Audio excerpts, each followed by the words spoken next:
ये of on होता रहता है।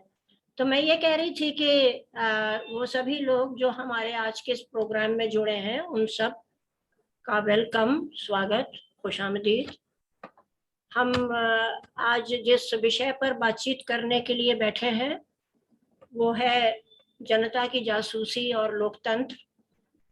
इस विषय का मतलब क्या है, ये बातचीत के बीच में अनफोल्ड होता जाएगा और आप सभी अपने आप समझ रहे होंगे कि इस विषय का चुनाव हमने इस समय जो पेगासस का इस्तेमाल हुआ है हमारे देश में, उसको लेकर जो चिंताएं हैं उनको साफ करने के लिए, समझने के लिए आज ये चर्चा हम कर रहे हैं।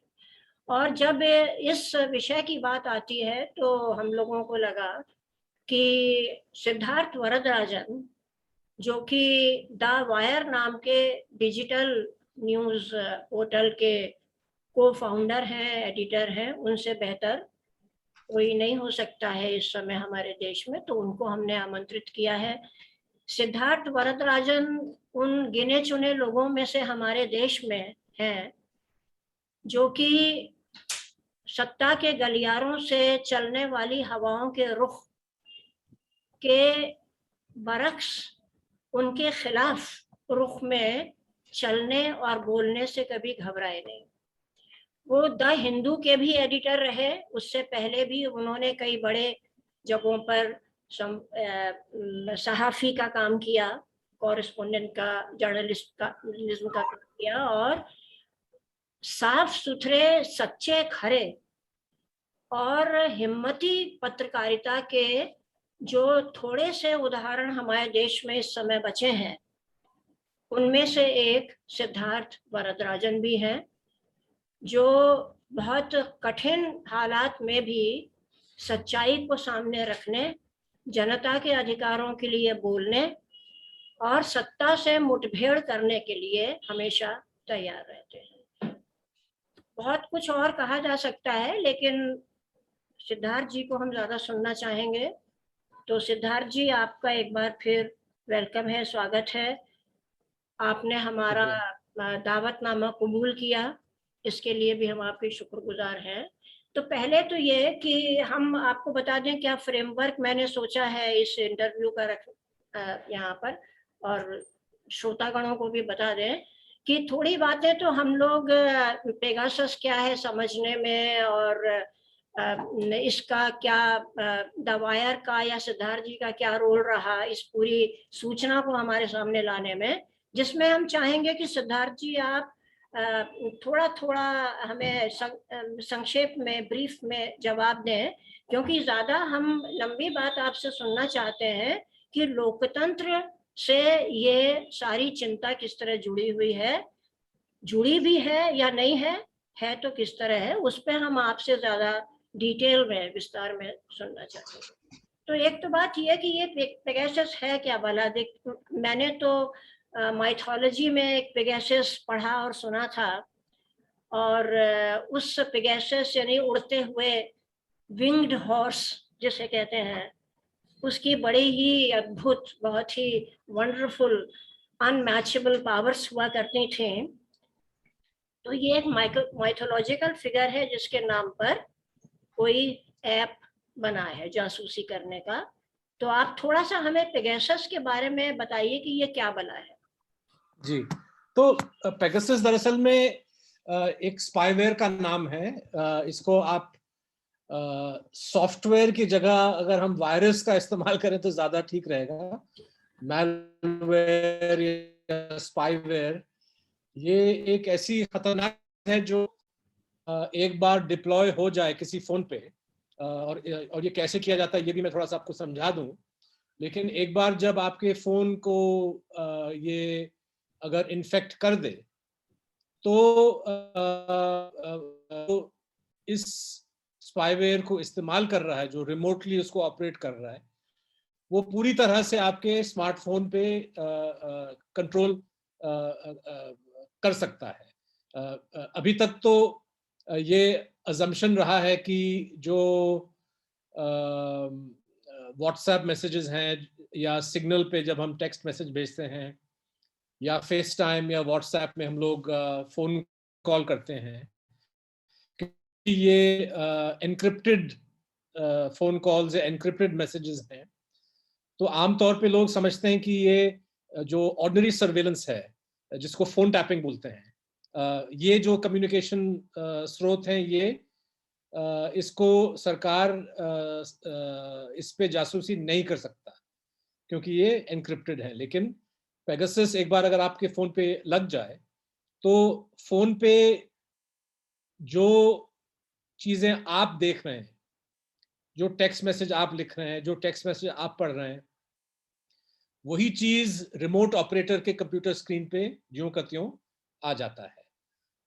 भले ही उसके ट्रांसमिशन में एनक्रिप्शन हो व्हाट्सएप सिग्नल में, लेकिन the remote operator can access all of the material. इसके अलावा पेगासस अगर आपके फोन पे लग गया, तो ऑपरेटर को ये भी पावर मिल जाता है कि किसी भी वक्त जब वो चाहे, वो आपके फोन के माइक्रोफोन को ऑन कर सकता है, और जो बातें हो रही हैं माइक्रोफोन के माध्यम से उसको वो सुन सकता है, उसकी रिकॉर्डिंग कर सकता है। यहाँ तक कि आपके कैमरा और वीडियो कैमरा को भी ऑन ऑफ कर सकता है। तो कहने का मतलब पेगासस जो है पूरी तरह से आपके फोन को कॉम्प्रोमाइज करता है, और आपके अपने फोन को आपके खिलाफ एक जाल का माध्यम बना देता है। अभी तक तो हम लोग समझते हैं कि फोन हमारे अंग का एक हिस्सा है, जहाँ जहाँ पे हम जाते हैं फोन हमारे साथ ही जाता है।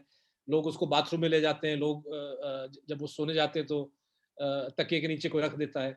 तो ये फोन जो है, एक बार अगर पेगासस इन्फेक्शन लग जाए, तो ये पूरी तरह से जासूसी का इंस्ट्रूमेंट है, वो भी आपके खिलाफ।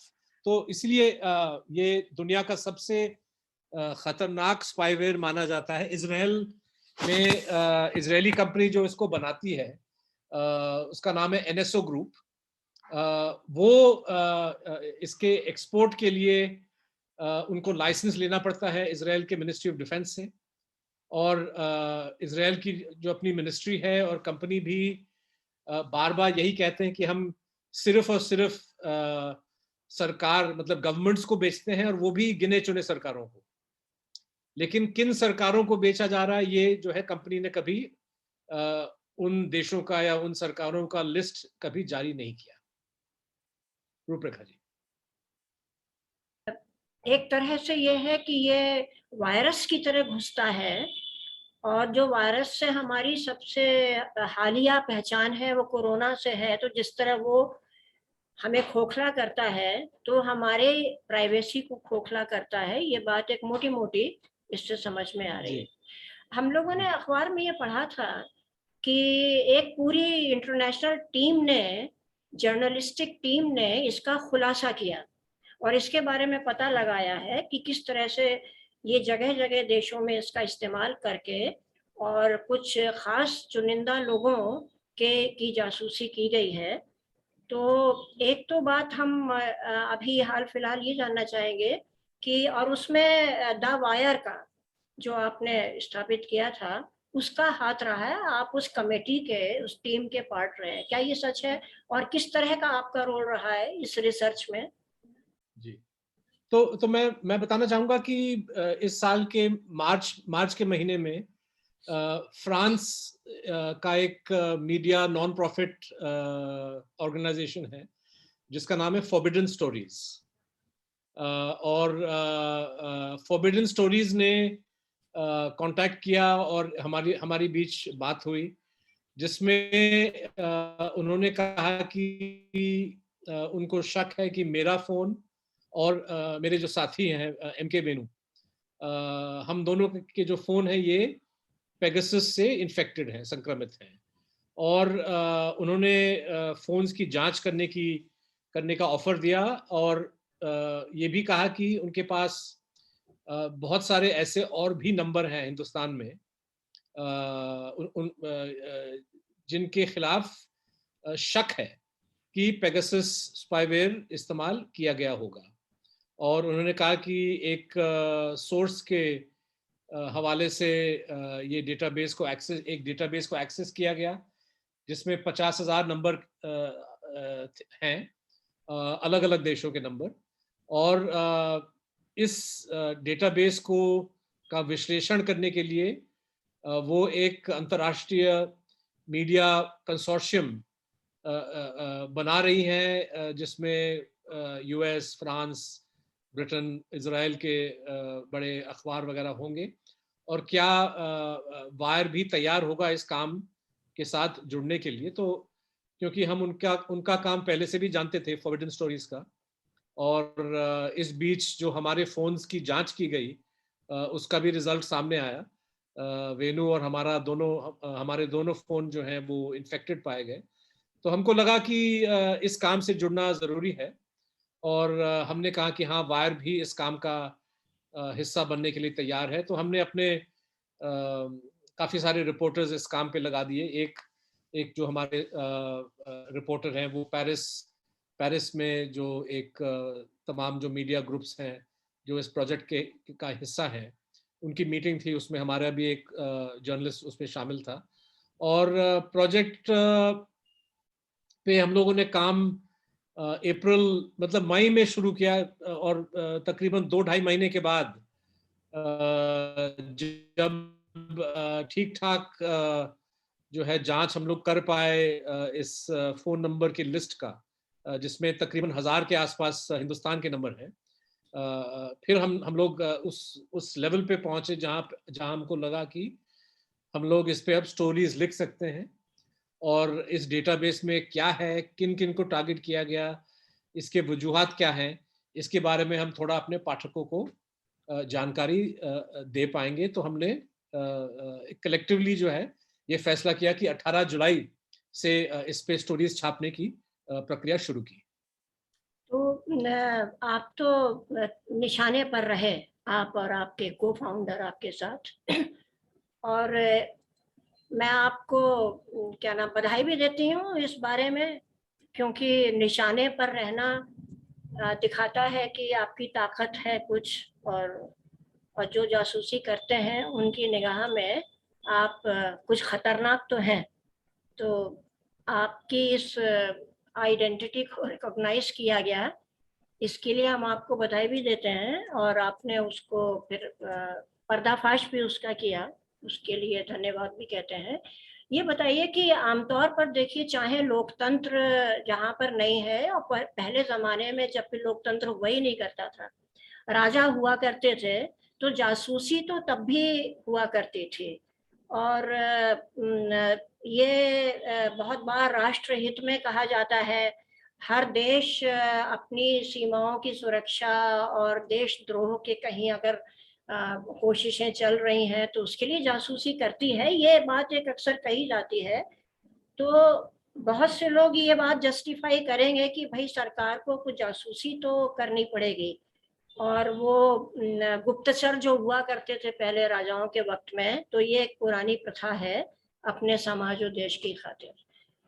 लेकिन जो लिस्ट आपके पास आपने बताया, शायद अभी क्या 1000 कहा था, कितने करीब हिंदुस्तान में जिनकी की गई, उसमें किस कैटेगरी के लोग रहे हैं? मतलब पॉलिटिशियंस ही सिर्फ रहे हैं, आप जैसे जर्नलिस्ट रहे हैं, या कुछ प्रोफेशनल्स भी रहे हैं? जर्नलिज्म प्रोफेशन को छोड़ के टीचर्स हुए, एक्टिविस्ट हुए, जज हैं वगैरह, ब्यूरोक्रेट्स, कैसे कैसी कैटेगरी थी? तो सबसे पहले मैं कहना चाहूंगा कि ये बात सही है कि जासूसी एक तरह से स्टेट क्राफ्ट का एक हिस्सा है। और अगर हम ये समझें कि डेमोक्रेसी में जो है सर्वेलेंस और स्पाइंग और जासूसी खत्म हो जाएगा, ऐसा नहीं है। बहुत सारे ऐसे सिचुएशंस बन सकते हैं जहाँ पे एक डेमोक्रेटिक गवर्नमेंट किसी इंडिविजुअल को सर्वेलेंस पे रखना चाहेगा। और हिंदुस्तान का जो आइन है, हिंदुस्तान की जो कानून है, आईटी एक्ट है, टेलीग्राफ एक्ट है, ये एक तरह से हुकूमत को इजाज़त भी देता है। लेकिन क्योंकि ये एक खतरनाक चीज है, इसका दुरुपयोग भी बहुत आसानी से किया जा सकता है, इसलिए एक दायरा तय किया गया है, एक प्रक्रिया तय की गई है, रूल्स इसके तय किए गए हैं कि एक प्रोसीजर के तहत ही आप किसी के खिलाफ सर्वेलेंस कर सकते हैं। और जब हम और जिसको आप टारगेट कर रहे हैं, कहीं ना कहीं उनका ताल्लुक नेशनल सिक्योरिटी से या पब्लिक ऑर्डर से होना जरूरी है। तो सिर्फ और सिर्फ क्योंकि प्रधानमंत्री या गृह मंत्री चाहते हैं कि भाई फलाने को निशाना बनाया जाए या उन पे सर्वेलेंस किया जाए, सिर्फ किसी के कहने पे, सिर्फ किसी के चाहने पे ये जो ताकत है इसका इस्तेमाल नहीं किया जा सकता। एक प्रोसीजर है और अल्टीमेटली उस पर जुडिशियल फाइंडिंग भी हो सकता है। ये हिंदुस्तान का सिस्टम है और लगभग लगभग मतलब यूएसए में, ब्रिटानिया में, फ्रांस में और जगहों में जहाँ पे लीगल सर्वेलेंस होता है उसका एक सिस्टम है। इस पेगासस प्रोजेक्ट में जो हमने पाया, दो बातें। सबसे पहले कि जिस टेक्नोलॉजी का इस्तेमाल किया जा रहा है विच इज स्पाईवेयर, इसका उपयोग, इसका इस्तेमाल कहीं से भी इसको लीगल नहीं ठहराया जा सकता, क्योंकि ये स्पाईवेयर आपके फोन में तभी जाके इंस्टॉल हो सकता है अगर आपने किसी के फोन को हैक किया हो। अब हैकिंग जो है ये मतलब कि किसी के इजाजत के बगैर उनके कंप्यूटर या स्मार्टफोन में किसी कोई सॉफ्टवेयर या स्पाईवेयर डालना, ये आईटी एक्ट के तहत ये एक बहुत सीरियस ऑफेंस माना जाता है। और सरकार को छूट नहीं है कि राष्ट्रीय सुरक्षा के नाम पे या पब्लिक ऑर्डर के नाम पे वो ये गुनाह कर सकता है। आईटी एक्ट में कोई एक्सेप्शन नहीं है। आईटी एक्ट ने सिर्फ हैकिंग को डिफाइन किया है और पेगासस सिर्फ हैकिंग के जरिए किसी के फोन पर डाला जा सकता है। इसलिए पेगासस का इस्तेमाल से लीगल नहीं नहीं इसको लीगल नहीं क्लेम कर सकता। ये पहली बात है। दूसरी बात की जो लिस्ट में जो नाम है, पत्रकार तकरीबन हमको 40 मिले, पॉलिटिकल ऑपोजिशन के जो फिगर्स हैं जैसे प्रशांत किशोर जी जो ममता बनर्जी के सियासी सलाहकार हैं, पता चला कि उनका नंबर 2018 में सर्वेलेंस पे डाला गया। और जब हमने उनके फोन की तहकीकात की तो पता चला कि वेस्ट बंगाल के चुनाव के दौरान भी पेगासस का भरपूर इस्तेमाल किया जा रहा था। मतलब कि चुनावी प्रक्रिया के दौरान आप किसी विपक्षी नेता को पे जासूसी कर रहे हैं, ये गले से नहीं उतरता कि ये राष्ट्रीय सुरक्षा का मामला है या ये पब्लिक ऑर्डर का मामला है। बल्कि मैं समझता हूं कि ये प्रिवेंशन ऑफ करप्शन एक्ट के तहत ये तो करप्ट प्रैक्टिस है कि आपने सरकारी पैसे से खरीदा हुआ एक यंत्र या एक हथियार या एक स्पाईवेयर आपने अपने निजी मुफाद के लिए, अपने अपने निजी प्रॉफिट के लिए आपने इसको यूज किया ताकि आप चुनाव और आसानी से जीत ले। ये अलग बात है कि मोदी साहब चुनाव नहीं जीत पाए, लेकिन इसका इस्तेमाल विपक्षी नेता के खिलाफ चुनाव के दौरान ये मुझे लगता है कि बहुत बहुत गंभीर ऑफेंस है। इसके अलावा राहुल गांधी को निशाना बनाया गया। राहुल गांधी ही नहीं, उनके दफ्तर में जो एक दो सलाहकार हैं उनको निशाना बनाया गया। यहां तक कि 5 उनके मित्र जिनका पॉलिटिक्स से कोई लेना देना नहीं, उनके नंबर भी इस लिस्ट में पाए गए। तो और कर्नाटक में जनता दल, सेक्युलर और कांग्रेस की जो साझी सरकार थी उसको गिराने से के चंद दिन पहले जेडीएस और कांग्रेस के कुछ नेता को टारगेट किया गया यूजिंग पेगासस। तो क्लियरली इसका इस्तेमाल पॉलिटिकल फील्ड में यूज किया गया ताकि रूलिंग पार्टी को फेवर मिले। इसके अलावा वकीलों को टारगेट किया गया। कल हमने स्टोरी किया कि सुप्रीम कोर्ट के रजिस्ट्री में जो 2 रजिस्ट्रार्स हैं उनको निशाना बनाया गया। कुछ हाई प्रोफाइल केसेस हैं, नीरव मोदी का केस है, क्रिस्टियन मिशेल जो अगुस्टा वेस्टलैंड केस में तिहाड़ जेल में है, उनके वकीलों को टारगेट किया गया। और ये बहुत मतलब ये बहुत सीरियस बात है, क्योंकि लॉयर और क्लाइंट के बीच में अगर अगर जो बातें होती हैं वो they are meant to be confidential, और हर दुनिया मतलब दुनिया के हर देश में इस बात को माना जाता है, इसको प्राथमिकता दी जाती है। लेकिन अगर आप लॉयर के फोन पे पेगासस डालेंगे, इसका मतलब ये कि आप तमाम जो उनकी बातें हैं अपने क्लाइंट्स के साथ वो आप सुनना चाहते हैं। इसके अलावा जो सीबीआई के जो फॉर्मर डायरेक्टर थे आलोक वर्मा, जिनका टक्कर हुआ था मोदी गवर्नमेंट के साथ 2018 में, जिसके चलते उनको डिसमिस किया गया, उनका फोन और उनके फैमिली मेंबर्स के फोन्स को टारगेट किया गया। और कुछ कुछ मंत्री हैं, अश्विनी वैष्णव जो इत्तेफाक से IT and communication and electronics minister हैं, और उन्हीं को फील्ड किया गया पार्लियामेंट में ये कहने के लिए कि नहीं नहीं सब झूठ है, ऐसा कुछ नहीं है, जबकि उनका नाम जो है हमारे लिस्ट में है। और उनको बाकायदा हमने इतला भी किया, हमने बल्कि उनको उनको ऑफर भी किया कि अगर आप अपना फोन टेस्ट कराना चाहते हैं तो हम आपको सहायता दे सकते हैं।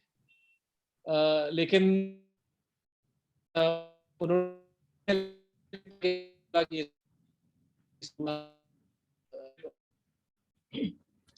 आपकी आवाज बीच में कट रही है, आपका ठीक है अ, इंटरनेट का सिद्धार्थ जी? उनसे जुड़े हुए 18 फोन नंबर्स। आपकी आवाज बीच में कट जा थोड़ा रही है। कमजोर है वैसे। हाँ अच्छा, अभी अच्छा। अभी ठीक आ रहा है क्या? हाँ अब ठीक आ रहा है, जी जी। तो सिद्धार्थ जी, ये तो बहुत ही एक हाँ डरावनी तस्वीर बन रही है कि चुनाव के समय में यानी जितनी चीजें मोटे मोटे तौर पर दिखने वाली जो खंभे हैं हमारे लोकतंत्र के, अभी हमें महीन चीजों में जाने की जरूरत नहीं है, सटल एस्पेक्ट्स में जाने की जरूरत नहीं है, जो मोटे तौर पे सभी लोग जानते हैं कि चुनाव के समय आप सलाहकार पे या अपोजिशन के नेताओं पर आप जस्टिस को सबवर्ट कर रहे हैं, वहां पर भी आप रजिस्ट्रार्स पर कर रहे हैं, जर्नलिस्ट पर कर रहे हैं जो कि सच्ची खबरें देने का काम जिनको करना चाहिए और उनमें से कुछ आज भी कर रहे हैं, और अपने ही मंत्री या अपने ही पार्टी के लोगों पर जिनके बारे में कुछ तो उनको इधर से उधर जाने का खतरा होगा।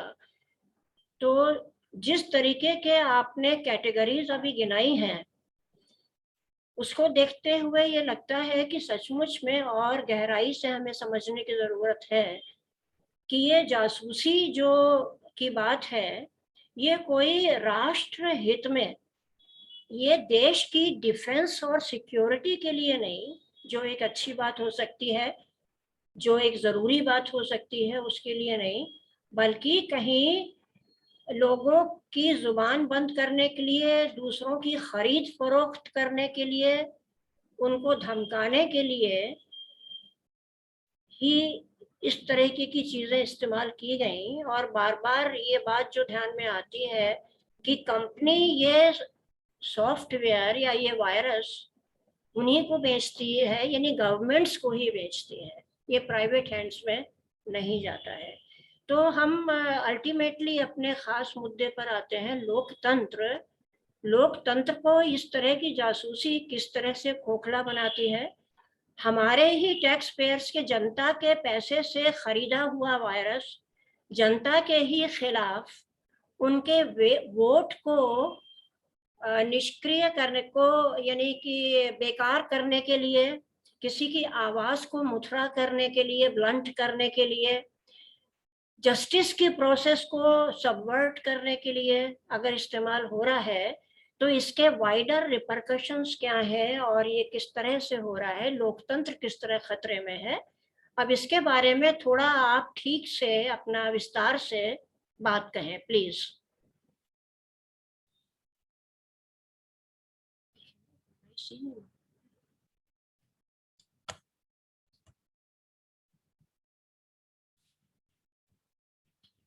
सुन पाएंगे वो हमारी बातें? म्यूट तो नहीं सिद्धार्थ जी आप अनम्यूट करिए। जी जी, अब हाँ, मैं, जी कैन यू हियर मी? जी जी, प्लीज प्लीज। या, तो मैं आपके मैं विस्तार से अपना जवाब दूंगा, लेकिन उससे पहले मैं एक और मिसाल देना चाहूंगा about the nature of targeting, जो इस बात को स्पष्ट कर देता है कि सरकार की मंशा क्या है।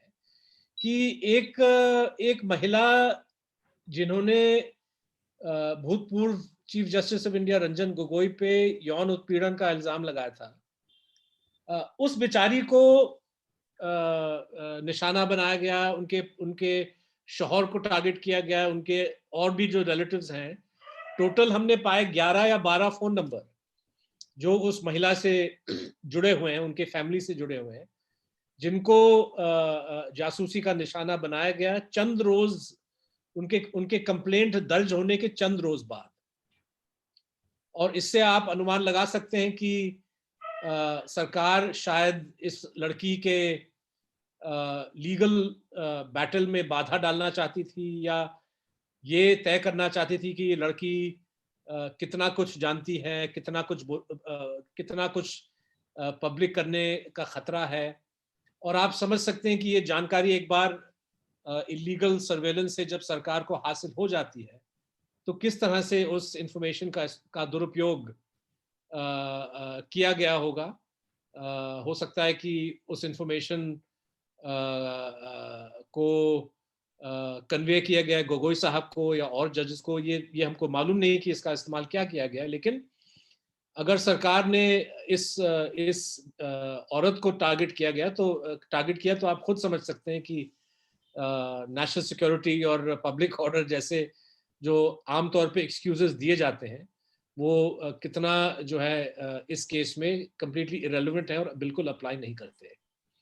अब रही बात जो बड़ा सवाल आपने पूछा कि इसका लोकतंत्र पे क्या असर पड़ेगा, तो बहुत सीधा और सरल सा मेरा जवाब है कि पेगासस, और मैं थ्योरी की बात नहीं कर रहा हूं,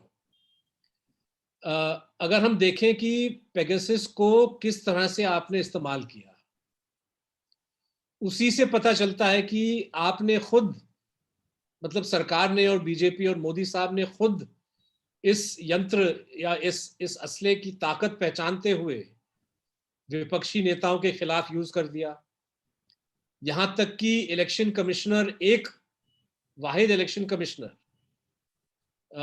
जिसने कुछ ताकत दिखाई 2019 के चुनाव में, जब कंप्लेंट्स आने लगे मोदी साहब के अपने स्पीचेस के खिलाफ, खास तौर पे सांप्रदायिक किस्म के जो भाषण मोदी साहब ने दिए, और एक ही इलेक्शन कमिश्नर थे अशोक लवासा, जिन्होंने ये पाया कि ये भाषण जो है, ये स्पीचेस, ये तकरीरें, ये मॉडल कोड ऑफ कॉन्डक्ट और भारतीय कानून के खिलाफ हैं और मोदी साहब पे एक्शन होनी चाहिए। लेकिन इलेक्शन कमीशन, क्योंकि 3 उसमें कमिश्नर्स बैठते हैं, तो बाकी 2 इलेक्शन कमिश्नर्स सहमत नहीं थे, तो इस पे कुछ हो नहीं पाया। लेकिन मुझे लगता है कि मोदी साहब को और उनके जो इर्द गिर्द जो लोग हैं जो पेगासस को चलाते हैं, उनको लगा होगा कि भाई ये इलेक्शन कमिश्नर बड़ा खतरनाक जो है इंडिविजुअल है और इस पे निगरानी रखनी चाहिए। और अगर आप इलेक्शन कमीशन के इंडिपेंडेंट फंक्शनिंग को टारगेट करते हैं, अगर आप ऑपोजिशन लीडर जो राहुल गांधी थे 2018-19 में जब उनको निशाना बनाया गया, तो वो विपक्षी दल कांग्रेस के प्रेसिडेंट थे। और 2019 इलेक्शन में अगर कोई एक चेहरा मोदी साहब को मुकाबला देना चाह रहा था, तो वो राहुल गांधी था। उसको जो है आपने इस लिस्ट पे डाल दिया, प्रशांत किशोर को आपने डाल दिया, कर्नाटका के सरकार को गिराने में आपने इसका इस्तेमाल किया। तो इससे पता चलता है कि पॉलिटिकल ओपोनेंट्स के खिलाफ आप इसको यूज करेंगे। इलेक्शन कमीशन जो इलेक्टोरल प्रोसेस के इंटेग्रिटी को गारंटी करता है, उसके खिलाफ आप इसको यूज कर सकते हैं। पत्रकार या मीडिया जो एक तरह से आम शहरी, आम नागरिक के लिए को इंफॉर्मेशन, सूचना का एक माध्यम है, उस सूचना के माध्यम पे अंकुश या दबाव डालने के लिए आपने जो है पेगासस का इस्तेमाल किया पत्रकारों के खिलाफ, ताकि आपको पता चले इन एडवांस कि ये कौन से स्टोरीज कर रहे हैं, किससे मिल रहे हैं, कौन सी बातें कर रहे हैं, किन चीज़ों पे काम हो रहा है। और क्लियरली मीडिया पे जो पिछले 7 साल से हम देख रहे हैं कंटिन्यूस दबाव जो है पड़ रहा है, ये उस दबाव का एक नया हिस्सा, एक नया चेहरा है पेगासस। तो पूरी तरह से right to information, media freedom, right to a political opponent to fight against government, इन तमाम राइट्स को आपने कुचल डाला पेगासस को इस्तेमाल करते हुए। तो लोकतंत्र पे क्या असर पड़ेगा ये आप खुद समझ सकती हैं। अब आमतौर पे कहा जाता है कि अगर आपके अधिकारों का हनन किया जा रहा है तो आप कोर्ट कचहरी में जाके दस्तक डाल सकते हैं, लेकिन हमने इसमें पाया कि लीगल प्रोसेस को भी टारगेट करने की कोशिश की गई है, वकीलों को, यहाँ तक कि एक जज का एक पुराना नंबर इसमें पाया गया। सुप्रीम कोर्ट के रजिस्ट्री के जो लोग हैं, जहाँ पे रिट्स फाइल किए जाते हैं, जो बहुत writs are those petitions which deal with violation of rights. तो उस सेक्शन को आपने टारगेट किया। इससे लगता है कि कहीं ना कहीं सरकार इस पेगासस हथियार को जुडिशरी के खिलाफ भी यूज करने के लिए तैयार है। और अगर हम बारीकी से इस बात को समझने की कोशिश करें कि जो सेक्सुअल हैरेसमेंट विक्टिम, वो जो लड़की है, उसकी बातों को सरकार क्यों सुनना चाह रही थी, तो शायद एक कारण ये हो सकता है कि वहाँ से जो इंफॉर्मेशन आपको मिलेगा, आप जो है कहीं ना कहीं रंजन गोगोई के साथ वो इंफॉर्मेशन यूज करेंगे जो उस जमाने के चीफ जस्टिस ऑफ इंडिया थे। तो मुझे लगता है कि तक एवरी, मतलब हर जो जो चेक्स एंड बैलेंसेस का जो सिस्टम है, जो ट्रांसपेरेंसी का जो रिक्वायरमेंट है, जो मीडिया फंक्शनिंग की जो रिक्वायरमेंट है, इन तमाम चीज़ों को आपने कॉम्प्रोमाइज किया पेगासस यूज करके। और जब सवाल उठाए जाते हैं, आप पार्लियामेंट में डिबेट के लिए तैयार नहीं है। आप सवालों का जवाब, मतलब ये सिंपल सा सवाल कि भाई बताइए कि भारत सरकार ने क्या पेगासस वाकई में खरीदा है, क्या आप वाकई में इसको इस्तेमाल कर रहे हैं कि नहीं कर रहे हैं, हाँ या ना, आप बताइए।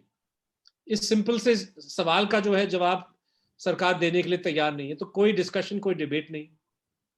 अब एक्टिविस्ट को भी अब भीमा कोरेगांव के जो अक्यूज लोग हैं और दिल्ली के जो, यहाँ तक कि जेएनयू के छात्रगण, उनके खिलाफ पेगासस यूज किया गया। तो सरकार, मतलब मुझे लगता है कि ये पहले से तय कर रहा है कि भाई ऑपोजिशन कहाँ कहाँ से आ सकता है, और जो इलेक्टोरल ऑपोजिशन है उसके खिलाफ हम यूज करेंगे, जो एक्टिविस्ट्स के जो ऑपोजिशन है उनके खिलाफ हम ये इस्तेमाल करेंगे।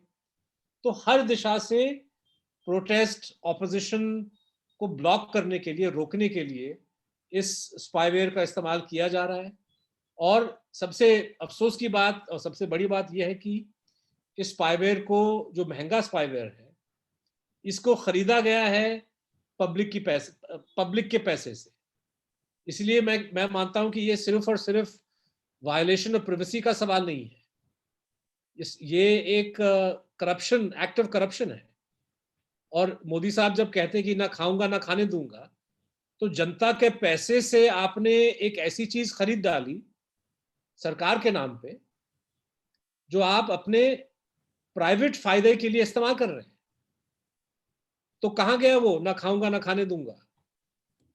इसलिए जो करप्शन का जो इल्जाम है, मैं समझता हूं कि ये सबसे गंभीर आरोप है जो सरकार पे लग सकता है, जिसकी वजह से सरकार किसी भी डिबेट या डिस्कशन से दूर भागने की कोशिश कर रहा है। अब मामला जो है सुप्रीम कोर्ट में चला गया है, और अगले हफ्ते हम देख पाएंगे कि सुप्रीम कोर्ट का इरादा क्या है, लेकिन मुझे लगता है कि ये एक ऐसा इतना बड़ा इशू है, दुनिया के हर कोने में इसको सीरियसली लिया जा रहा है। फ्रांस के सरकार ने इंक्वायरी बिठाया है, यूएसए की सरकार ने इजराइल से जवाब मांगा कि भाई आप बताइए कि ये जो इल्ज़ाम लग रहे हैं इसमें सच्चाई कितना है। लेकिन भारत एक वाहिद सरकार है, एक सरकार है जो ना एनएसओ ग्रुप से, ना इजराइल की सरकार से, ना किसी से सवाल पूछने के लिए तैयार नहीं, क्योंकि शायद मोदी साहब को अच्छी तरह पता है कि ये जो टारगेटिंग किया गया है किसने कराया, क्यों कराया, और ये इन सवालों का जवाब मोदी साहब स्वयं जानते हैं। तो इसलिए वो उचित नहीं समझते कि इजराइल को से पूछा जाए या एनएसओ ग्रुप से पूछा जाए या किसी और सरकार या किसी और अंतर्राष्ट्रीय जो है बॉडी से कोई सवाल पूछा जाए, क्योंकि जवाब तो सब आपके पास ही है। और मुझे लगता है कि जब तक पब्लिक इस बात को नहीं पहचाने कि ये सिर्फ और सिर्फ एक इंडिविजुअल्स राइट टू प्राइवेसी की बात नहीं है, ये पूरे डेमोक्रेसी पे हमला है। और आमतौर पे ये भी, जैसे बीजेपी के कुछ लोग कहते हैं कि भाई अगर if you have nothing to hide then what are you afraid of, कि भाई सिर्फ वही लोग डरते हैं जिनके पास छुपाने की कोई चीज हो। तो इन लोगों से मेरा निवेदन है कि भाई कल अपना ईमेल और तमाम जो अकाउंट, बैंक अकाउंट है, वो पासवर्ड वो शेयर कर लें और अपने सारी जो व्हाट्सएप चैट्स है सबको पब्लिक में जाके फेसबुक पे डाल दें। मतलब ये हर एक आदमी का एक अधिकार है, हर एक सिटीजन का राइट है कि वो अपनी प्राइवेट बातों को प्राइवेट ही रखें। और सुप्रीम कोर्ट ने माना है कि privacy rights are the same as, are as important as right, they're a part of the right to life. तो अगर सरकार प्राइवेसी राइट्स को वायलेट कर रहा है तो this means it's violating the right to life. और अगर पब्लिक फंड्स को प्राइवेट गेन के लिए ये राइट्स सरकार वायलेट कर रहा है तो ये और भी एक बहुत सीरियस बात हो जाती है। और मुझे लगता है कि इस बात को अगर आज हम छोड़ दें, अगर विपक्ष इस चीज को छोड़ दे, अगर जुडिशरी इस चीज को छोड़ दे, तो आने वाले दिनों में बहुत भारी कीमत जो है हिंदुस्तान को अदा करनी पड़ेगी। आपने बिल्कुल सही कहा कि एक तो ये कि हमें तो ये लगता है कि वैसे ही हम बहुत भारी कीमत अदा कर चुके हैं अभी 6 सालों में, 7 सालों में। और जो आपने बताया, इतनी फ्राइटनिंग पिक्चर है ये कि हमारे अपने पैसे से हमारे खिलाफ एक वायरस खरीदा जाता है, हमारी प्राइवेट सूचनाओं को लिया जाता है, और डेमोक्रेसी के, लोकतंत्र के या लोकशाही के जो सबसे बेसिक खंभे हैं, जो सबसे कीमती जो चीजें हैं, उन पर सीधा सीधा चोट पहुंचाई गई है। वोट हमारा, उसको डिवैल्यू करना, उसको यूजलेस बना देना, हमारी चॉइसेस को रिस्ट्रिक्ट करना, हमारी प्राइवेसी पर अटैक करना, और फिर हमें धमकी देने की हालत में आ जाना इस जासूसी को करके कि हम अपने हकों की मांग करने से बचें। फिर जुडिशियरी में आप धमकाने की स्थिति में आ जाएं, जिससे पूरी जो न्याय व्यवस्था है, सिस्टम ऑफ जस्टिस है, वो सबवर्ट हो जाए। और अब हम लोगों को याद आ रहा है, जो आप इतनी चीज आपने बताई है, कि कैसे इलेक्शन कमीशन के फैसले glaring violence of the law आते रहे, कितनी गलत चीजें थी जिनको माफी मिलती रही, अकेले लवासा वहां बोलते रहे, फिर आखिर में उनसे भी निजात पाली गई। और सुप्रीम कोर्ट से भी पता नहीं ये अवमानना होगी या नहीं, but let me take the risk कि उस समय जो आए फैसले, वो एक के बाद हम लोगों को चौंकाते भी गए और हम लोगों को डिप्रेस भी करते गए, ताज्जुब में डालते गए कि इतने ग्लेयरिंग वायलेशन ऑफ लॉ के बावजूद पक्ष में, सरकारी पक्ष में कैसे फैसले आते रहे, तो उसके पीछे की पूरी जो एक साजिश काम कर रही थी, वो आपकी बातों ने उसको उजागर किया है। और एक बहुत ही डरावनी सी तस्वीर हमारे सामने आज है। अब जो अपोजिशन अभी लड़ रहा है, मुझे अब आगे की एक संभावना ये भी लग रही है कि इनमें से कईयों के लिए की खरीद फरोख्त का भी चलेगा, वहां भी पेगासस इस्तेमाल करके कुछ कमजोरियां तलाशी जाएंगी और इनमें से तोड़ने की कोशिश की जाएगी। देखते हैं आगे क्या होता है। लेकिन आपकी ने बहुत हम लोगों को तस्वीर साफ तरीके से दिखाई है। और अब जो हमारे साथ जुड़े थे श्रोतागण, जो हमारे सामीन जुड़े हैं, उनमें से कुछ लोगों ने क्या खास खास कमेंट्स दिए हैं, ये हमारी टीम मेंबर तज़ीन खान आपको बताएंगी और उनके सवाल आपके सामने रखेंगी। बाकी ये बताएंगी कि आपको अभी जिन्होंने चैट बॉक्स में सवाल नहीं डाले हैं वो किस तरीके से अभी पूछ सकते हैं। तो मैं तज़ीन खान को ये जगह दे रही हूँ, जो कि एक छोटा सा क्वेश्चन आंसर सेशन हैंडल करेंगे। बहुत बहुत शुक्रिया Siddharth, thank you so much.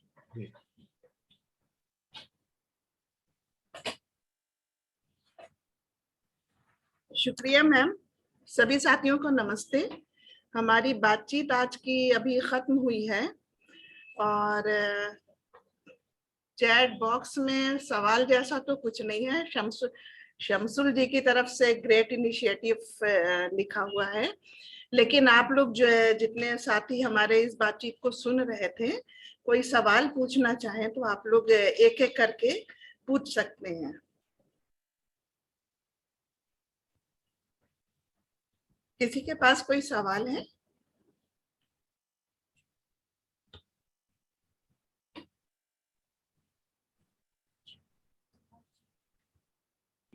Shamsul जी की तरफ से सवाल है, is SP fails the nation, what would be the way forward? Siddharth ji. जी नहीं, मुझे लगता है कि अभी हौसला बुलंद होना चाहिए सबका। आज जो सुनवाई हुई सुप्रीम कोर्ट में, मुझे लगता है कि जो चीफ जस्टिस रमन्ना साहब हैं और सूर्यकांत जी हैं, उन्होंने डिटेल सवाल किए वकीलों से इस बात की संजीदगी को। मुझे लगता है कि वो अच्छी तरह समझते हैं और उनका ये कहना था कि भाई अगर ये आरोप सच है, ये वाकई में बहुत सीरियस मैटर है। तो अगर कोर्ट इस एक्सपोजे की संजीदगी को ऑलरेडी पहचान चुका है, और मैं ये भी कह दूं कि भारत सरकार, मोदी सरकार का जो कहना है, वो कह रहे हैं, मतलब उन्होंने हमको स्टेटमेंट दिया कि भाई जिन लोगों का लिस्ट आप शाया कर रहे हैं, इनको हमने टारगेट नहीं किया। ठीक है, ये सरकार का दावा है। अब एनएसओ कंपनी जो पेगासस बनाती है, उनका कहना है कि हमारा जो स्पाईवेयर है ये सिर्फ और सिर्फ सरकार, मतलब गवर्नमेंट्स को बेचा जाता है। तो अगर हम उस बात को सत्य माने और अगर हम मोदी सरकार की बात को भी सत्य माने कि भाई मोदी सरकार ने लवासा या राहुल गांधी या मुझे या और जो है इनको मोदी सरकार ने टारगेट नहीं किया, तो दुनिया की कौन सी वो सरकार है जिसने हिंदुस्तान के इलेक्शन कमिश्नर को सर्वेलेंस लिस्ट में डाला? दुनिया की कौन सी वो हुकूमत है जिसने मोदी सरकार के 2 मंत्रियों को निशाना बनाया? दुनिया की कौन सी वो हुकूमत है जिसने आलोक वर्मा या बीएसएफ चीफ या और भी जो बड़े बड़े लोग हैं, या आपका अनिल अंबानी है, नरेश गोयल है, आपके जो बड़े कैप्टन्स ऑफ इंडस्ट्री हैं, वो कौन सी सरकार है? पाकिस्तान की, चाइना की, यूएस की? श्योरली भारत सरकार का फर्ज बनता है कि वो उस सरकार का पर्दाफाश करे जो भारतीय नागरिकों को निशाना बना रहा है, जो भारतीय संवैधानिक जो पर्सनालिटीज हैं जैसे अशोक लवासा हैं, उनको निशाना बना रहा है। लेकिन अभी तक भारत सरकार से कोई भी ऐसा बयान सुनने में नहीं आया जहां पे वो जरा सा भी चिंता व्यक्त कर रहे हो कि भाई हमारे लोगों को कोई टारगेट कर रहा है। तो सुप्रीम कोर्ट भी, उनके पास आंखें हैं, उनके पास कान हैं, वो इस हकीकत को देख सकते हैं, समझ सकते हैं। तो हम, मुझे लगता है कि इंतजार करना पड़ेगा। ट्यूसडे को अगली सुनवाई होगी। उस वक्त शायद अटॉर्नी जनरल या सोलिसिटर जनरल भी वहाँ पे होंगे सरकार के हवाले से। तो मुझे लगता है कि कुछ ना कुछ जो है सुप्रीम कोर्ट ये तय ज़रूर करेगा कि ताकि इस तमाम मामले का जो सच्चाई है ये खुल के आगे निकले। मैं कम से कम अभी तक उम्मीद नहीं हारा हूँ। एक दो सवाल और भी आ रहे हैं, लेकिन उसके पहले सुभाष गताड़े जी कुछ सवाल पूछना चाहते हैं, तो सुभाष जी आप पूछ लीजिए। सिद्धार्थ, अगर ये स्थितियां, मतलब सुप्रीम कोर्ट के बारे में चलिए अभी पॉजिटिव दिख रहा है, लेकिन ये कई बार जैसे जिस तरह के दबाव आते हैं, तो ऐसी स्थिति में मतलब हम जो जन आंदोलन के सामने निश्चित हम लोग क्या करना चाहिए, मतलब ये पॉलिटिकल फोर्सेस को क्या करना चाहिए। मान लीजिए कि ये सुनवाई लंबी चलती है और इमीडिएट कुछ डायरेक्शंस नहीं आते हैं, जी। तो ऐसी स्थिति में हम लोग जैसे फोर्सेस को क्या क्या कैसे किस तरह के कदम आप उम्मीद करते हैं, मतलब क्या आपके दिमाग में है कि, या मैं दूसरी बात ये भी कि आप जैसे लोगों पर भी जिस तरह के दबाव आ रहे होंगे, मैं तो उसको भी मैं आप सब लोगों को सलाम करता हूँ आपने जो करेज दिखाया है, लेकिन वो क्या करना चाहिए हम लोग, बस मैं थोड़ा तो मैं समझता हूँ कि देखिए अभी सुप्रीम कोर्ट से लोगों की उम्मीद क्या है। उम्मीद यह है कि सुप्रीम कोर्ट सरकार को कंपेल करे कि वो सच्चाई को कबूल करें कि भाई क्या सरकार ने पेगासस खरीदा कि नहीं खरीदा, यूज किया कि नहीं किया, अगर यूज किया तो क्या उन्होंने इन लोगों के खिलाफ भी यूज किया, अगर मेरे फोन पे या सुशांत सिंह या प्रशांत किशोर के फोन पे आज पेगासस मौजूद है तो किसके हुक्म के तहत, किसने वो हुक्म दिया जिसकी वजह से पेगासस हमारे फोन पे डाला गया। मांग सिर्फ अभी तक ये है कि भाई सुप्रीम कोर्ट गवर्नमेंट को आदेश दे कि वो ये सूचना जो है कोर्ट को बताएं, ये और साथ साथ ये आश्वासन दे कि पेगासस जैसी इलीगल सर्वेलेंस टेक्निक्स को आइंदा वो इस्तेमाल ना करे। हो सकता है कि सुप्रीम कोर्ट ये आदेश दे, हो सकता है कि वो ऐसा आदेश देना चाहता है लेकिन सुनवाई जो है वो कई हफ्तों महीनों तक चलती जाए। तो इसीलिए जो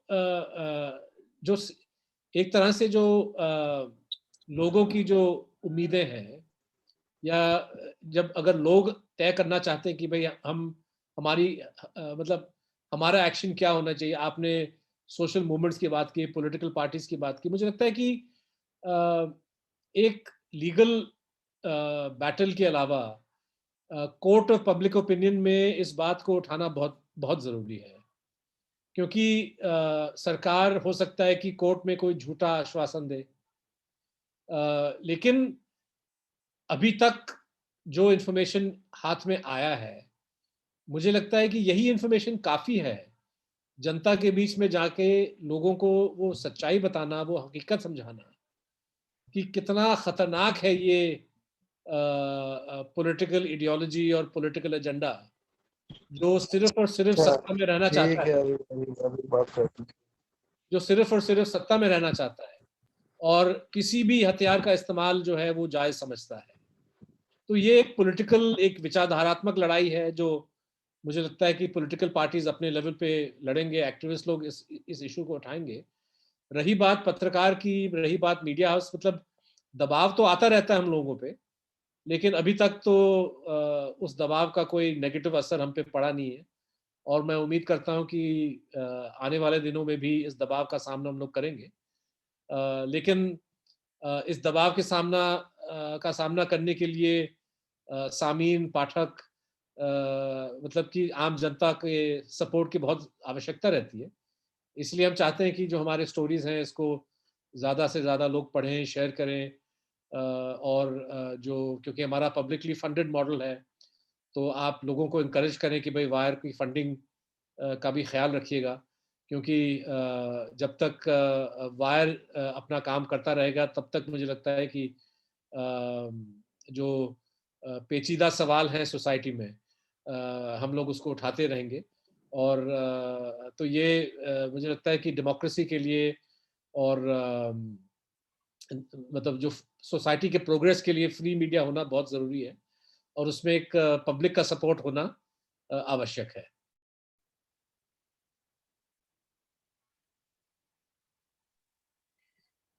शुक्रिया सर। अगला सवाल ऋत्विक जी पूछ रहे हैं। Hello, sir.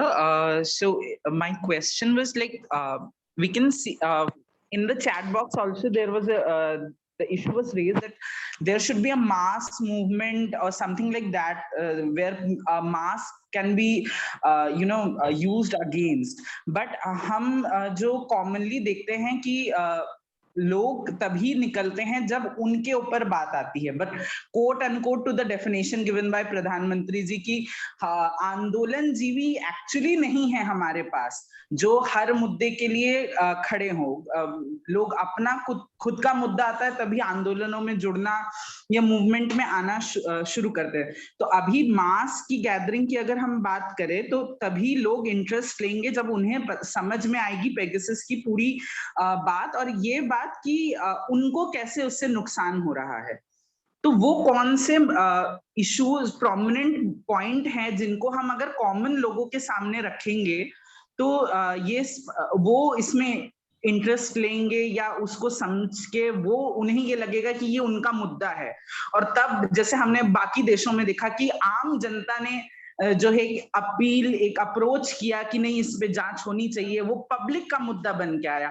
तो कैसे कौन से मुद्दे हैं जिनको जनता के सामने रखने पर ये जनता के मुद्दे की तरह सामने आए, ना कि सिर्फ एक खाली एक तबके के मुद्दे के हिसाब से आए, क्योंकि इसको तबके का मुद्दा बनाया जा रहा है। जैसा कि बोला गया स्पेसिफिकली कम्युनिस्ट, वामपंथी, नक्सलवादी शब्दों को प्रयोग करके उसको खींच दिया गया कि नहीं ये तो खाली इन्हीं तक सीमित मुद्दा है। नहीं, मुझे लगता है कि जिस तरह से विपक्षी दलों ने इस चीज को उठाया है वो लोग अच्छी तरह समझते हैं कि ये इशू आम जनता से भी कनेक्ट करता है। फोन शायद ही कोई ऐसा शहरी हो जो फोन का इस्तेमाल नहीं करता हो। तो फोन क्या है, फोन का इस्तेमाल किस तरह से होना चाहिए, फोन का दुरुपयोग किस तरह से किया जाता है। इतने सारे लोग अब फोन पे अपना बैंकिंग करते हैं, अपने फाइनेंशियल ट्रांजैक्शंस करते हैं, तो वो मुझे लगता है कि बहुत अच्छी तरह समझते हैं कि अगर आपकी प्राइवेसी कॉम्प्रोमाइज हो जाए किस तरह से आपके लाइफ को रुइन किया जा सकता है। तो हर एक पार्टी का, हर एक मूवमेंट का लोगों तक के बीच में जाके समझाने का तौर तरीका अलग होगा, लेकिन ज़्यादा इसमें शायद मेहनत नहीं करना पड़ेगा, क्योंकि फ़ोन और ख़ास तौर पे स्मार्टफोन आम लोगों का के लाइफ का एक अटूट अंग बन चुका है। और इतनी सारी चीज़ों के लिए हम फ़ोन को इस्तेमाल करते हैं, और ऐसा नहीं है कि लोग अपने प्राइवेसी को वैल्यू नहीं करते। हर कोई करता है, चाहे वो कोई अमीर आदमी हो, चाहे वो बहुत किसी बड़े पद या ओहदे पे हो, या कोई भी जॉब करता हो। मुझे लगता है कि प्राइवेसी का कंसर्न उतना ही इम्पोर्टेंट है उनके लिए, और कोई नहीं चाहेगा कि सरकार के पास ये ताकत हो कि वो कभी भी चाहे किसी भी फ़ोन में आपका इंफॉर्मेशन निकाल ले। तो ये है तो लंबी लड़ाई, लेकिन मुझे लगता है कि इतना भी मुश्किल नहीं है, क्योंकि ये एक एलीट, मतलब आमतौर पे कहा जाता है कि भाई ये एलीट प्राइवेसी जो है ये एलीट कंसर्न है, ये लेफ्टिस्टों का कंसर्न है, लेकिन नहीं, फ़ोन तो हर किसी के पास होता है, और कोई नहीं चाहता कि उसके फ़ोन के अंदर जो फोटोज़ हैं, जो मैसेजेस हैं, या जो वो बातें करते हैं, कोई नहीं चाहता कि ये मैसेजेस कोई और पढ़े, ये बातें कोई और सुने। हर किसी को अंदाज़ा है प्राइवेसी की अहमियत क्या है। और और फिर अगर हम लोगों को समझा लें कि भाई सरकार जब अपने विपक्षी दलों को निशाना बनाता है तो किस तरह से डेमोक्रेसी खतरे में पड़ जाता है। तो मुझे लगता है कि काफी आसानी से लोग, मैसेज, इस बात को समझ लेंगे। शुक्रिया सर। गुजारिश है कि आप लोग जो सवाल पूछे वो अगर बहुत संक्षिप्त में ही बात अगर खत्म हो जाए तो बहुत अच्छा रहेगा। अगला सवाल सानिध्य जी पूछेंगे।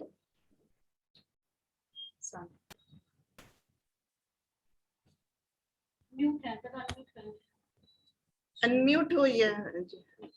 Hi sir, can you hear me sir? Can you hear me? Yeah, go ahead. Okay sir, I'm admitting जी, आवाज hospital आ and रही है। पूछिए पूछिए सानिध्य जी। yes yes yes. सर मैं सर बहुत कंफ्यूज हूँ सर कि ये सरकार डरती है या डराती है? आपकी आवाज क्लियर नहीं हो रही है। मैंने पूछा सर कि ये सरकार डरती है या डराती है? हाँ, डरती है या डराती है, इनको बता। अच्छा, सानिध्य जी पूछ रहे हैं कि ये सरकार डरती है या डराती है। भाई आमतौर पे जो डरता है वो डराता भी है, और जो डराता है वो डरता भी है। तो मुझे, लेकिन मैं इसको, सवाल आपका दुरुस्त है वैसे सानिध्य जी, मैं इसको सरकार की कमजोरी का एक निशाना मानता हूँ, एक साइन देखता हूँ, क्योंकि जब आप कॉन्फिडेंट हैं, जब आप मजबूत हैं, जब आप अपने आप को एक मजबूत पोजीशन पे पाते हैं, तो आप इस किस्म की घिनौनी हरकतें नहीं करते, आप इस किस्म के शॉर्टकट, इस किस्म के तौर तरीकों को नहीं इस्तेमाल करते। लेकिन जब आपको खतरा महसूस होता है, तभी आप नंबर 2 वाले रास्ते निकालते हैं। और ये जो पेगासस का इस्तेमाल जिस तरह से किया जा रहा है, ये डेफिनेटली जो है, ये इससे हम समझ सकते हैं कि सरकार डरी हुई है, और डिस्कशन से खास तौर पे डर रही है। सरकार नहीं चाहती कि इस पे कोई खुल के डिस्कशन या डिबेट हो, क्योंकि वो किसी भी सवाल का जवाब नहीं दे सकता। तो इसीलिए हम ज़रूरी है कि हम लोग अपने आप को हम लोग सहमे सहमे से एक कोने में जाके ना खड़े हो जाएं कि अरे अरे हमारा फ़ोन कोई सुन रहा है। मतलब मेरा फ़ोन जो है टारगेट किया गया, लेकिन हमने फ़ोन पे बात करना छोड़ा नहीं है। ये ज़रूर है कि थोड़ा सोच समझ के मैं बात करता हूँ, लेकिन लाइफ तो आखिर आदमी को जीना ही पड़ता है, और हम अपने लाइफ को अननेसेसरली किसी और के इशारे पे कॉम्प्लिकेट नहीं करेंगे, और इसलिए हमको नहीं डरना चाहिए, क्योंकि ये उनके भय का एक मिसाल है। सर, चैट बॉक्स में फौजिया फारूकी जी का सवाल है, आप उसको पढ़ के जवाब देंगे या हम उसको पढ़ दें? आप पढ़ लीजिए प्लीज। इनका सवाल है, there has been rumours that not only public figures mass public surveillance against teachers and activists etc has also been happening based on people's behavior on social media. Is there any truth to it and what can be done about that? देखिए, जो जिस project का हिस्सा हम लोग हैं, Pegasus project, शुरू से हम लोग कह रहे हैं कि ये सिर्फ और सिर्फ 1000 नंबर हैं हमारे पास, जो 2-2.5 साल का डेटा रिप्रेजेंट करता है। इससे पहले क्या हो रहा था, इसके बाद क्या हो रहा था, और पेगासस के अलावा जो सर्वेलेंस के और भी जो तौर तरीके हैं उसमें क्या हो रहा है, इसके बारे में हम कुछ नहीं कह रहे हैं, और इसके बारे में हमको जानकारी भी नहीं है। हम ये भी नहीं कह रहे हैं कि जिस टाइम पीरियड से ताल्लुक रखता है ये डेटाबेस, इस टाइम पीरियड में सिर्फ 1000 लोगों को पेगासस से निशाना बनाया गया। हो सकता है कि और भी हो, लेकिन ये सिर्फ कुछ नंबर है जो हमारे पास आए। तो हम लोग कभी भी ये भूल ना करें कि सर्वेलेंस सिर्फ इन 1000 नंबर तक सीमित है, या 300 नंबर जिनकी शनाख्त हम कर चुके हैं। बहुत बड़े पैमाने पे हो रहा है, और अलग अलग टेक्नोलॉजीज का इस्तेमाल किया जा रहा है। आप ये जान लें कि सुरेंद्र गडलिंग और रोना विल्सन के कंप्यूटर में जो नकली फाइल्स डाले गए, जिसके बेसिस पे सारा भीमा कोरेगांव की जो उसका जो षड्यंत्र है वो रचा गया। दरअसल में वो फाइल्स डाली गई कंप्यूटर में, उसमें पेगासस का इस्तेमाल नहीं था, वो कोई और चीज। तो पेगासस सिर्फ फोन को टारगेट करता है, कंप्यूटर टारगेट करने के लिए और भी तरीके हैं इनके पास। फिर इसके अलावा फिजिकल सर्वेलेंस है। आपने सोशल मीडिया की बात की, तो हाँ, मतलब सरकार तो सोशल मीडिया को मॉनिटर करता है। आज मुझे नोटिस मिला ट्विटर से कि आपका एक ट्वीट पिछले महीने का, इस पे उत्तर प्रदेश पुलिस के साइबर सेल ने आपत्ति जताई है, तो हम आपको इत्तला कर रहे हैं। तो वो ट्वीट क्या था? वो ट्वीट सिर्फ ये था कि गाजियाबाद में जो कांड हुआ जिसमें एक बुजुर्ग सज्जन की दाढ़ी काटी गई, और उसके चलते फिर पुलिस ने कुछ मीडिया हाउसेस पे और कुछ इंडिविजुअल्स पे केस ठोका। और मैंने ट्वीट किया कि भाई, इस बुजुर्ग के दाढ़ी काटने वाले वारदात पे हर धर्म के लोगों ने ट्वीट किया। उत्तर प्रदेश पुलिस ने सिर्फ और सिर्फ मुसलमान पत्रकारों पे केस क्यों किया? ये मेरा ट्वीट था, और इस ट्वीट का जवाब आज तक उत्तर प्रदेश पुलिस नहीं दे पाई है। लेकिन उन्होंने जाके ट्विटर में कंप्लेंट किया कि भाई ये ट्वीट जो है ये आपत्तिजनक है, इसको निकाला जाए।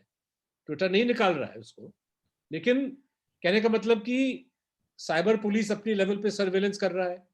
बीजेपी के अपने लोग हैं जो दिन रात आईटी सेल का काम जो है वो सोशल मीडिया पे करते रहते हैं। सरकारी विभाग हैं जो लंबी जो है वो फाइलें बनाता है जिसमें कौन क्या और कब सरकार के खिलाफ और सरकार के पक्ष में बोल रहा है, उसकी लिस्ट बनाई जाती है।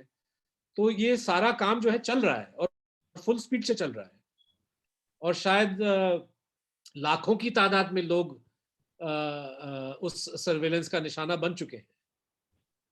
तो हमको इस भ्रम में नहीं पड़ना चाहिए कि सिर्फ और सिर्फ 1000 लोग हैं जिनको टारगेट किया जा रहा है, या ओनली पेगासस। पेगासस तो सर्वेलेंस का एक हिस्सा है।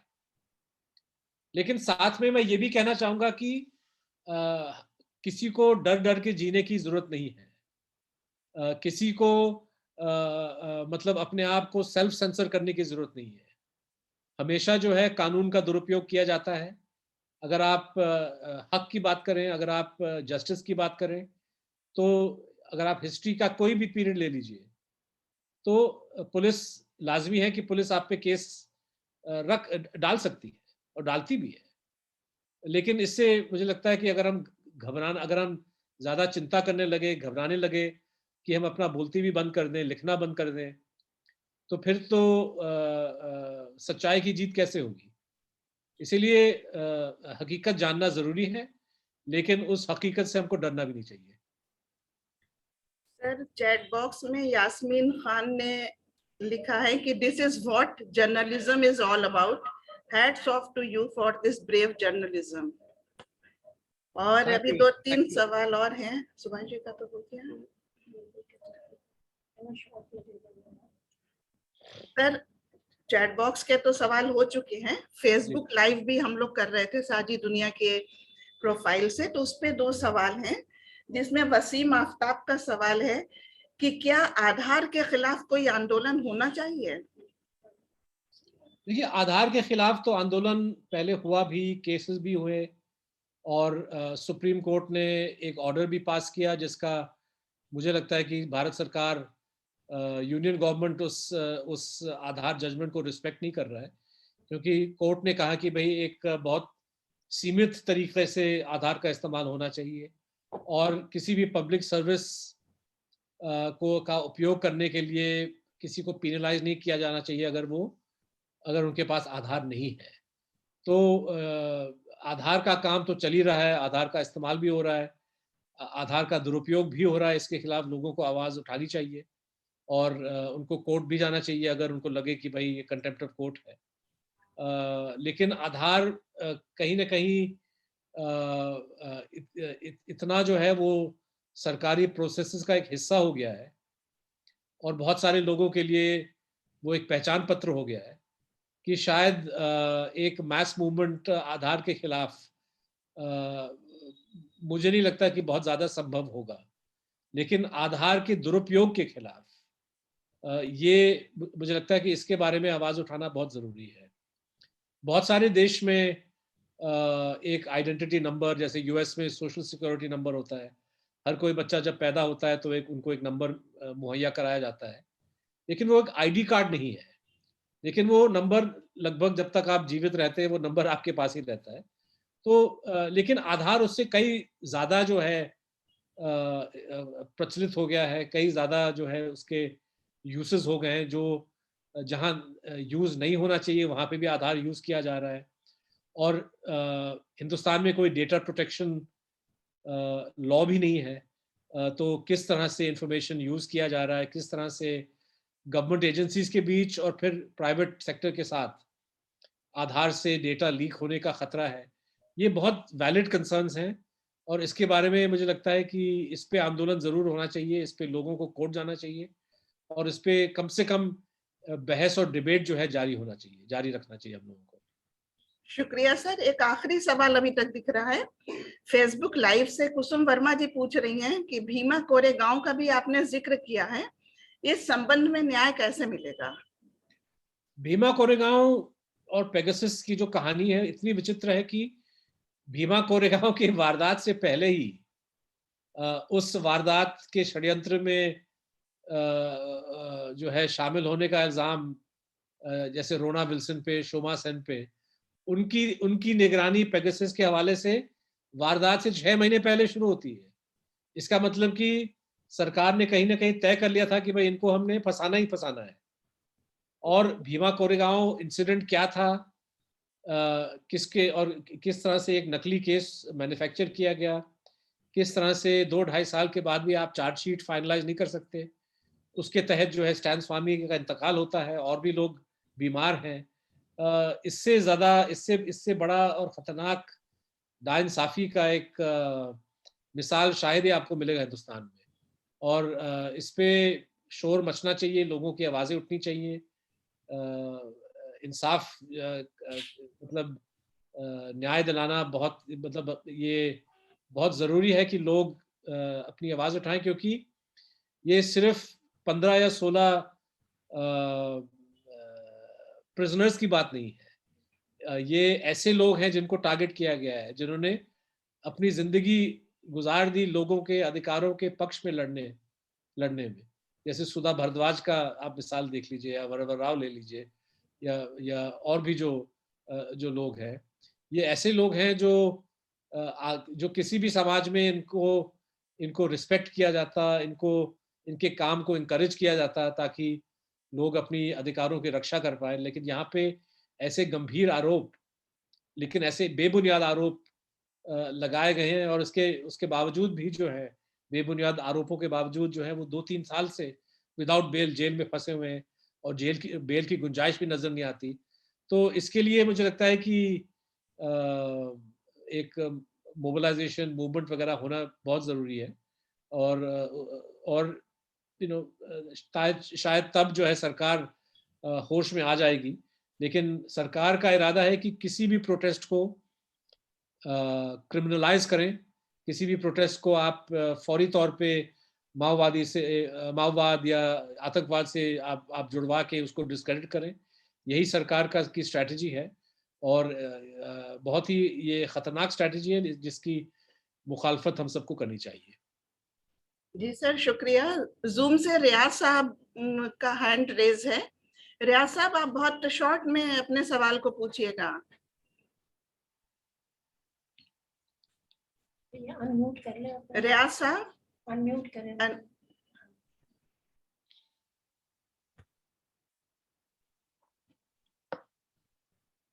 हेलो हेलो, मेरी आवाज आ रही है? जी जी जी आ रही है, पूछिए।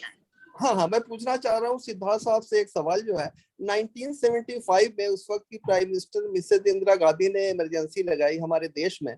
उस वक्त भी प्रेस के साथ काफी ज्यादती हुई और पॉलिटिकल जो अपोनेंट थे उनके साथ भी किया हुआ सबको पता है।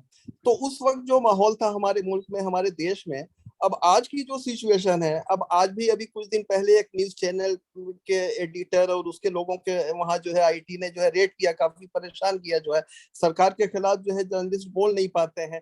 पॉलिटिकल अपोनेंट जो है उनके खिलाफ भी कह लीजिए कुछ न कुछ, जैसे ये पेगासस, ये सारी चीजें चल रही हैं जो है। तो आप कैसे कंपेयर कर रहे हैं 75 के माहौल को और आज के माहौल को, ये जानना चाहते हैं। देखिए, आमतौर पे हम लोग, बहुत सारे लोग इसको कंपेयर करते हैं कि भाई वो एक आपातकालीन फॉर्मल इमरजेंसी था, ये एक अघोषित अनडिक्लेयर्ड इमरजेंसी है। लेकिन मुझे लगता है कि ये कंपैरिजंस बियॉन्ड अ पॉइंट ज़्यादा फायदेमंद नहीं है, क्योंकि ये सच है कि उस टाइम में हम जैसे लोग सब जेल के अंदर थे, और आज हम तो कम से कम जेल में नहीं है, और भी और लोग हैं जेल में, लेकिन हम कम से कम जेल में नहीं है। हमारे बोलने के अधिकार पे अभी तक रोक नहीं लगाई गई। इसीलिए मुझे लगता है कि कंपैरिजन एक लेवल पे ठीक है, लेकिन ज्यादा तवज्जो भी हमको नहीं देना चाहिए कि भाई ये 75 वाली सिचुएशन दोबारा। हर अहद का एक अपना जो है एक अपनी हकीकत होती है। और टेक्नोलॉजी जो आज है, मतलब कि जिस आसानी से इंदिरा गांधी की हुकूमत प्रेस पे दबाव डाल सकती थी, टेक्नोलॉजी ने आज मोदी साहब का काम काफी मुश्किल कर दिया है। इतना आसान नहीं है, मतलब कि आप सिर्फ एक आदेश से इंदिरा गांधी ने तमाम अखबारों को रोक दिया था, राइट? लेकिन आज जो है अखबार भी हैं, टीवी चैनल भी हैं, हिंदुस्तान से बाहर जो है टीवी चैनल्स अपना स्टफ ब्रॉडकास्ट करती हैं, इंटरनेट के अलग अलग स्रोत हैं, डिजिटल पोर्टल्स हैं। ये बात सही है कि इन पे काबू पाने के लिए सरकार की कोशिशें जारी हैं। वायर और अलग जो डिजिटल पोर्टल्स हैं उन पे काबू पाने के लिए सरकार ने आईटी रूल्स बना रखी हैं, और भी जो है ये उनके अपने स्ट्रैटेजीज हैं। लेकिन इतना आसान नहीं है हमारी आवाज को दबाना, और ये बात भी हमको मानना पड़ेगा कि लीगली जो है, अगर 1975 में इंदिरा गांधी की सरकार ने पकड़ के लोगों को जेल के अंदर बंद किया, ऐसा आज नहीं हो रहा है। चंद, मतलब कि मुझे लगता है कि क्योंकि वो सारा पॉलिटिक्स और वो सारा अप्रोच इतना डिस्क्रेडिट हो गया है कि शायद जरूरी भी नहीं है कि सरकार वो तौर तरीके अपना ले। मुझे लगता है कि जो स्ट्रैटेजी आज की सरकार अपना रही है वो ये कि आप भय का माहौल पैदा करें, आप एक ऐसा सिचुएशन क्रिएट करें जिससे लोग घबरा जाएं। हालांकि लाखों करोड़ों की तादाद पे अब लोगों को ट्विटर के माध्यम से मीडिया का प्लेटफॉर्म है उनके पास, लेकिन आप नहीं चाहते कि वो लोग उस मीडिया प्लेटफॉर्म को इस्तेमाल करें, इसलिए आप उनको भयभीत रखें, आप उनको डराएं, आप उनको धमकाएं। चंद लोगों पे आप एक एफआईआर डाल दो किसी ट्वीट पे, उसका अंजाम ये होगा कि लाखों करोड़ों की तादाद पे लोग डर जाएंगे। तो ये स्ट्रैटेजी इस्तेमाल किया जा रहा है। इसलिए इसका सीधे तौर पे अगर हम कंपेयर करें इमरजेंसी के साथ तो हम लोग नहीं कर पाएंगे, लेकिन आज के कंटेम्प्रेरी टेक्नोलॉजी और पॉलिटिकल स्टैंडर्ड्स के मुताबिक जिस तरह से दबाव डाला जा रहा है, और जो इरादा है सरकार का, ये इंदिरा गांधी के इरादे से कोई कम नहीं है, इतना हम कह सकते हैं जरूर। जी, शुक्रिया सिद्धार्थ साहब, बहुत बहुत। 2 सवाल बस अभी और बचे हैं। एक नूर बानो पूछने जा रही है, फिर शावेज अभी आपसे एक सवाल पूछेंगे सर, उसके बाद फिर हम लोग अपने प्रोग्राम को खत्म करेंगे। तो नूर बानो, आप सवाल पूछिए। Noor ji, thank you ma'am. जी मैम, एम आई ऑडिबल? हाँ। जी, ओके। सर, मेरा एक सवाल है आपसे ये कि सर, जैसा कि जब से मोदी साहब आए हैं तब से बहुत सारे नए लॉज और रूल्स आने लगे हैं, और हम लोगों के पास आईटी एक्ट भी है और बहुत सारे साइबर लॉज हैं, तो जिसके तहत हम डिजिटली प्लेटफॉर्म पे थोड़ा सिक्योर फील कर सकते हैं, ऐसा हम अज्यूम कर सकते हैं। तो जैसा कि ये पेगासस है या इस तरह की और भी चीजें हैं, तो क्या ये चीजें उन लॉस के तहत नहीं आती हैं, या जैसा सर्विलांस ये हम लोगों पे रखवाना चाहते हैं या रखते हैं या सोचते हैं, तो क्या पेगासस पे या इस तरह के सर्विलांस पे वो आईटी एक्ट काम नहीं कर सकते हैं? क्या पेगासस वगैरह इन सब के कैटेगरी में नहीं आता कि हाँ, इन इनके लिए भी हम इनसे सवाल करें, या ये पेगासस वाला जो इनका जो भी चीजें हैं वो किसी भी कानून के तहत आती हूँ, क्योंकि ऐसी रैंडमली कोई भी चीज उठ के चली आती है इनके टाइम पीरियड में। तो जब ऑलरेडी हमारे पास एक्ट हैं, लॉज हैं, तो क्या ये सब हमारे इन लॉज के अंडर में नहीं आ सकते हैं? सर मेरा नहीं, ये नहीं, ये पेगासस तो 100% हमारे लॉ के तहत आता है। जी और आईटी एक्ट के प्रावधानों के मुताबिक पेगासस का इस्तेमाल होना हिंदुस्तान के अंदर गैर कानूनी है, क्योंकि ये हैकिंग को इन्वॉल्व करता है। हैकिंग के बगैर पेगासस का इस्तेमाल नहीं किया जा सकता। और ये आईटी एक्ट में बड़े स्पष्ट शब्दों में लिखा गया है, और इसीलिए सरकार शायद कबूल नहीं कर सकती कि हम पेगासस का इस्तेमाल करते हैं, क्योंकि कबूल करना will be equal to saying कि हम लोग हैक कर रहे हैं, and that's equal to saying हम लोग कानून तोड़ रहे हैं। तो ये इसीलिए सरकार जो है कुछ कह नहीं पा रही है, क्योंकि ये उनको अच्छी तरह मालूम है कि आईटी एक्ट के तहत पेगासस का इस्तेमाल करना गैर कानूनी है। ये अलग बात है कि आपने इस यंत्र को या आपने इस हथियार को किन लोगों के खिलाफ यूज किया, ये भी एक अलग चैप्टर खोल देता है। लेकिन जो बुनियादी इशू है कि क्या आप इसको यूज कर सकते कि नहीं, आईटी एक्ट के तहत इसका यूज इलीगल है, फुल स्टॉप। और इसीलिए शायद सरकार जो है इस पे कुछ कहना पसंद नहीं कर रही। शुक्रिया सिद्धार्थ जी। लास्ट सवाल आज का शावेज की तरफ से है। शावेज, हम यहीं पे हैं। आदाब सिद्धार्थ जी। आदाब शावेज जी। आपने ये बताया था, हमने देखा भी कि जो भीमा कोरेगांव के जो 2 लोग हैं उनके कंप्यूटर में ये वाशिंगटन या यूएस की ही किसी ने ये रिसर्च की थी कि बाहर से प्लांट किया गया उसको हैक करके। तो जब इसके ट्रेसेस मिल गए, प्रूव हो गया कि ये बाहर से प्लांट किया गया, तो उस आधार पे कानूनी रूप से, असल में नूर बानो के सवाल के ही आगे की बात थी कि उस ट्रेसेस को, उन सबूतों को यहाँ पे कानूनी रूप से क्या मान्यता है, या जैसे जिनके फोन में, जिनके मोबाइल में पेगासस के ट्रेसेस मिले हैं, सबूत मिले हैं, तो यहाँ पे क्या उन्होंने कोई मुकदमा दर्ज किया है, और किया है तो किन धाराओं में किया है, उसके लिए क्या है?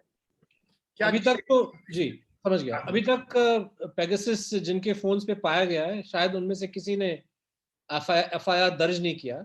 और इसकी वजह बहुत सिंपल है कि ये सिर्फ और सिर्फ 1 या 2 इंडिविजुअल प्राइवेसी राइट्स की बात नहीं है। पेगासस का जिस तरह से इस्तेमाल किया जा रहा है, ये actually society as a whole पे हमला है।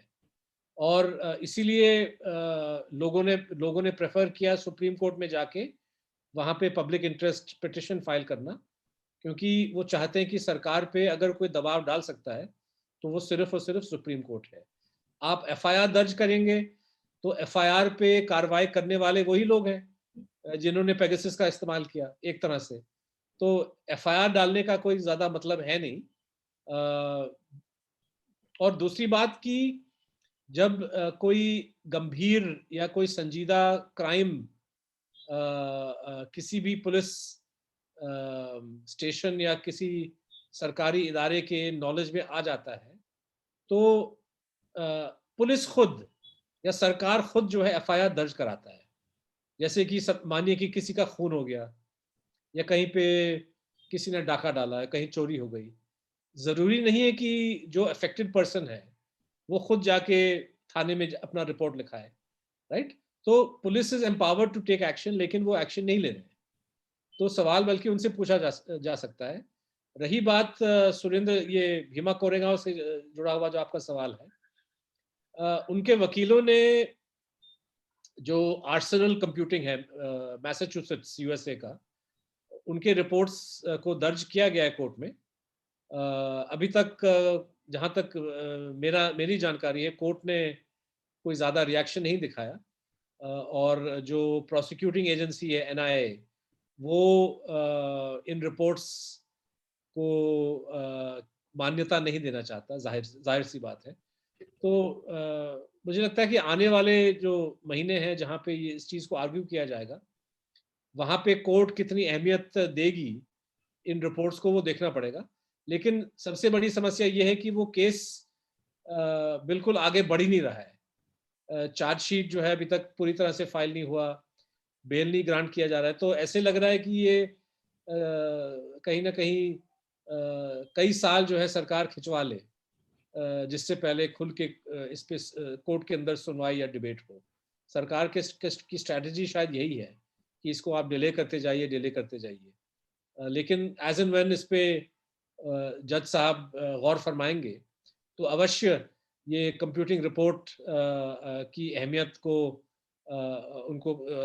उनको पहचानना ही पड़ेगा कि ये रिपोर्ट जो है जो डिस्क्लोज करता है ये एनआईए के केस को बहुत कमजोर करता है। शुक्रिया सिद्धार्थ जी। हमारी आज की बातचीत अब हम लोग यहीं पे खत्म करेंगे। साझी दुनिया की तरफ से सिद्धार्थ जी आपका बहुत शुक्रिया कि आपने वक्त निकाला और एक बहुत अहम मौजू पर हम लोगों की जानकारी बढ़ाई। साथ ही हम अपने सभी साथियों का, जिन लोगों ने ये ज्वाइन किया या जूम मीटिंग ज्वाइन की या फेसबुक पर जिन्होंने देखा, सवाल पूछे और हम सब की जानकारियों में इजाफा हुआ, आप सभी साथियों का वक्त देने के लिए बहुत बहुत शुक्रिया। बहुत शुक्रिया। Thank you.